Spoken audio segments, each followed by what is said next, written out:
L'ancien enseignement parlait de l'âme de l'homme comme d'une partie de son être. Elle peut vivre sans le corps après la mort et retrouvera son corps à la fin des temps.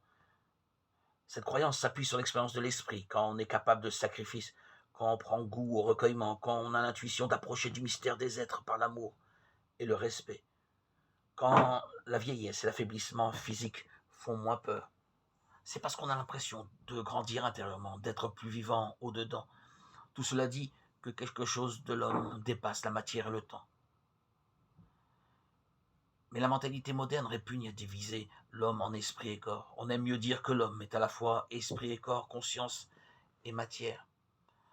Contrairement à la science du 19e siècle, qui pensait pouvoir tout expliquer, la science du 20e siècle avoue ne pas connaître vraiment ce qui se cache derrière les apparences calculables et prévisibles. On sait comment fonctionne la matière, on ne sait pas ce qu'est au fond la matière. De même, la science dira beaucoup de choses vraies de l'homme. Elle ne dira pas la vérité sur l'homme. Est-ce si désolant? Que serait un monde sans mystère?